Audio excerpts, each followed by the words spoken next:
What happens when the child you once ignored grows into the adult who decides whether you eat, heal, or survive? When the small voice you silenced becomes the one you now desperately need to hear? Before we dissect the chilling facts behind this uncelebrated reality, welcome to Responsible Parenting TVC, Responsible Parenting Tips for Caring Kids. Here we share raw, uncensored, and deeply relatable parenting stories, practical tips, proven strategies, and inspiring lessons to help you raise responsible, confident, and caring children in today's world. Disclaimer: this is an educational content for knowledge and awareness only. Again, I ask you, what happens when the child you once ignored grows into the adult who decides whether you eat, heal, or survive? When the small voice you silenced becomes the one you now desperately need to hear? In this episode of Responsible Parenting TVC, we dive into the heart-wrenching story of a mother and daughter separated not by distance, but by years of emotional neglect.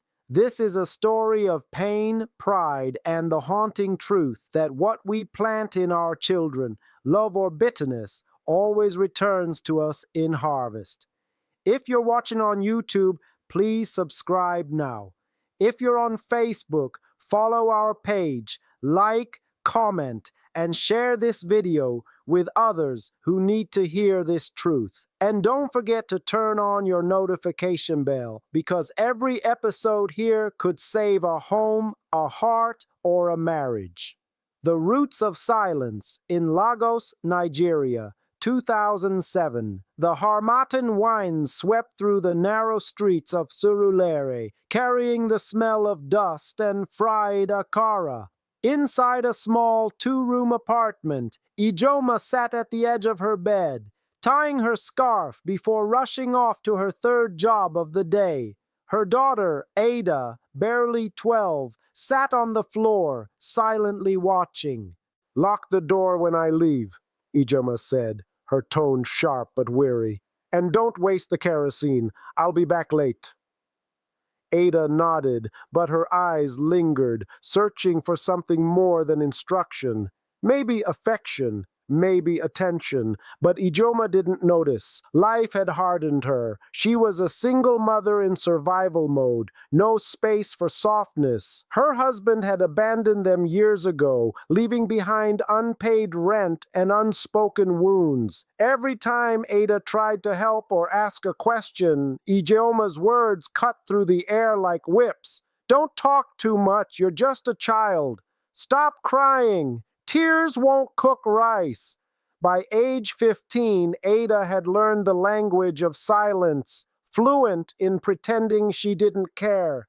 Years later, the silence had grown into walls. Ada left home for university and never looked back. She stopped calling, stopped visiting.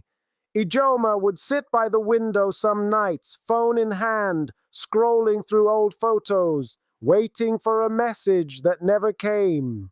But life has a way of reversing roles. Fast forward to 2025, 18 years later.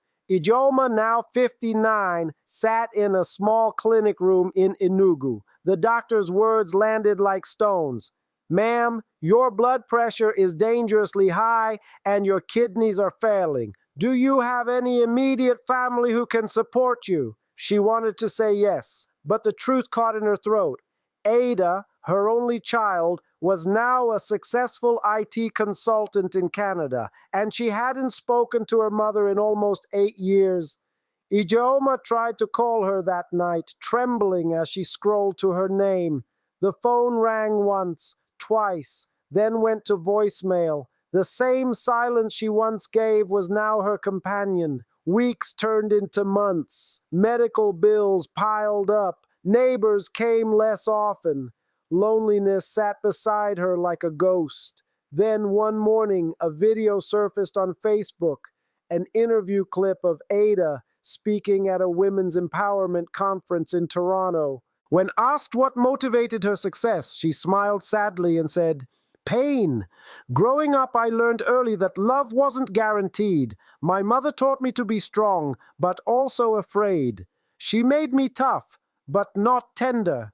The interviewer nodded, unaware that those words would travel 7,000 miles, right back into the fragile heart of the woman who once called herself mother. Ijoma watched the clip in disbelief, tears rolling down her face. For the first time, she saw herself not as the struggling mother, but as the storm Ada had survived. That night she whispered into the dark, "Lord, is this my harvest?" Because the truth hit her like a flood. The child you ignore today will one day hold your story, your legacy, your care, or your silence. But fate wasn't done. 3 weeks later, Ijoma's phone buzzed with an unexpected email. It was from Ada. "I heard you're sick. I'll come home next month, but we need to talk."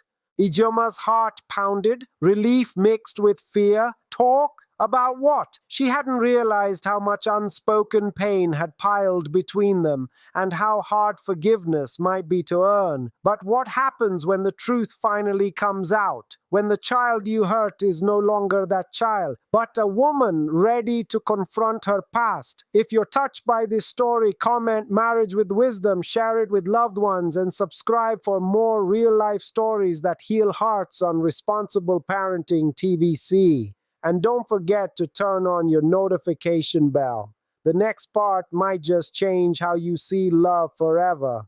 The day Ada landed in Enugu felt surreal. The same streets that once echoed with her laughter now felt foreign. The rust-colored roofs, the small market stalls, the scent of roasted corn and diesel smoke. She had changed. Her voice was calmer, her eyes sharper, but deep down a storm brewed, one she had carried for years. When she arrived at her mother's home, the compound gate creaked open slowly. There stood Ijoma, frail, thinner, holding onto the wall for support. Their eyes met, two generations, two broken hearts, frozen in a silence heavy enough to crush the air. "Welcome," Ijoma whispered. Ada nodded slightly, her tone cold. "Good evening, Mama." That single word, "Mama," sounded polite but distant, almost foreign. Inside, the room smelled of camphor and old memories. The television flickered with static. A photograph of Ada as a child sat crooked on the wall, dust-covered, a forgotten relic of better days. Ijoma tried to smile. "You've grown. You look different." Ada forced a small nod. "It's been a long time." There was a pause, that long, uneasy pause that sits between two people who love each other but no longer know how to speak. That night, Ada slept in her old room, the same bed where she had once cried herself to sleep. The peeling paint, the faded curtains, the ghost of a childhood she never got to enjoy. She heard her mother coughing in the next room and felt a strange tug, pity mixed with resentment. She closed her eyes, whispering to herself, "Don't get soft now. She made you this way." But pain has a strange memory. It never forgets, it just hides. The next morning, over breakfast, Ijoma tried to start a conversation. "I saw your speech online," she said softly. "You've done well. I'm proud of you." Ada's spoon paused midair. "Proud," she repeated, her tone icy. "You didn't raise me to be proud, Mama. You raised me to survive." The silence after that was thick. Ijoma swallowed hard. "Ada, I know I made mistakes, but—" "Mistakes?" Ada cut in, her voice trembling now. "Mama, I begged for your attention. You shut me down. I cried. You told me to be quiet. I was a child, not your enemy." Tears welled in her eyes. Years of bottled pain poured out, raw and unstoppable.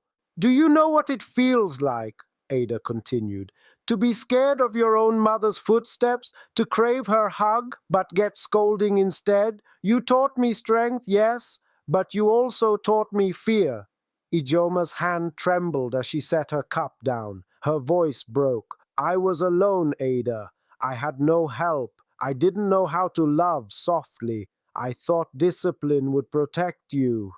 Ada looked away. It didn't. It broke me.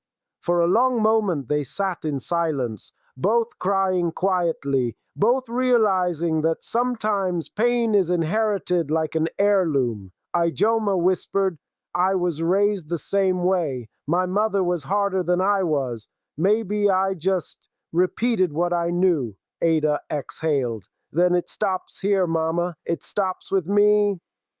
Her tone softened for the first time. I don't hate you, but I can't keep carrying your pain on my back. Later that day, a nurse arrived with medication, and Ada helped her mother take her pills.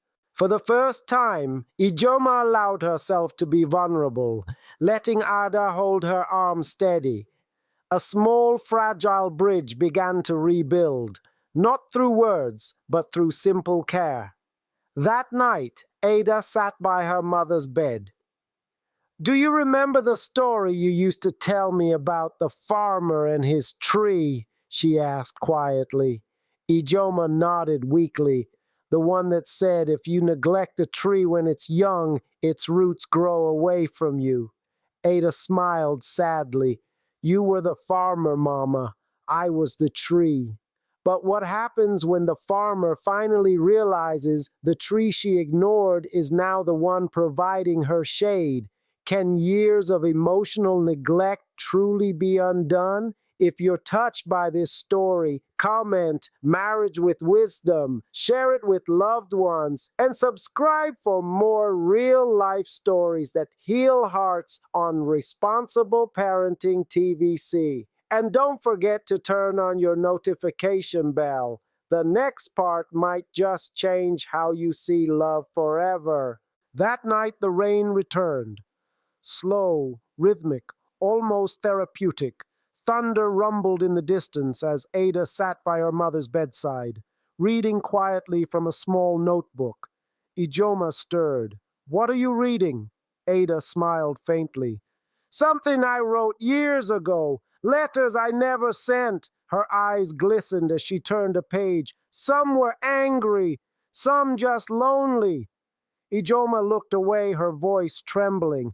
I wish I had listened then. Ada paused. You couldn't, Mama. You were still listening to your own pain. Days passed. The silence between them began to soften. No longer tense, just tender.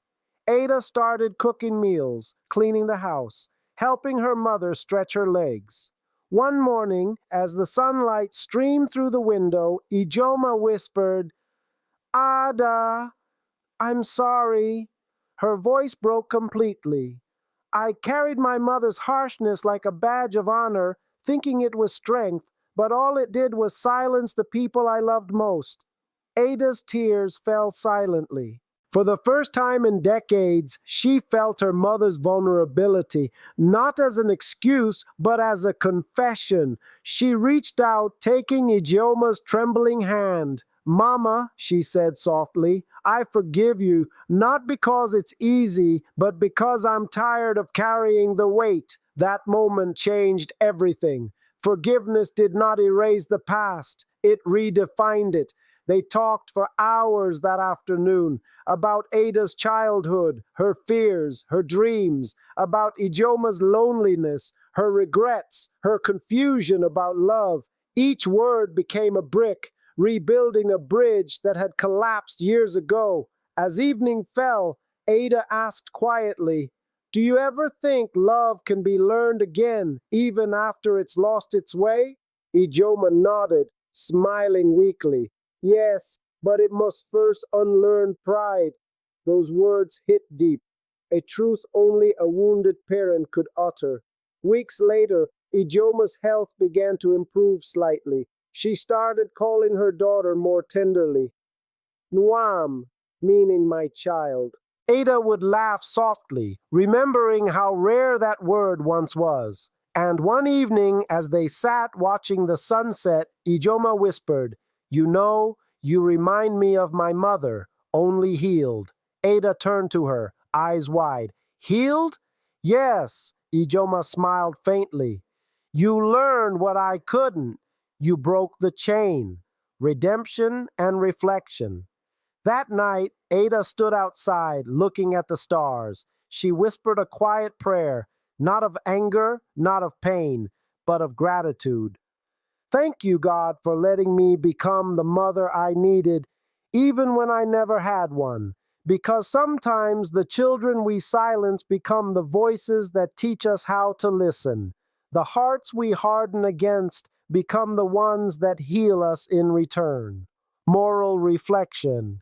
The child you ignore today will grow up, not just older, but wiser. And one day, life may circle back, giving that same child the power to care for you, confront you, or forgive you. Parenting is not about perfection, it's about presence. It's about seeing your child not as a reflection of your failures, but as a new beginning of grace. Declarative prayer. May every parent who once raised a child in fear find the courage to love again with gentleness. May every wounded heart learn the language of empathy.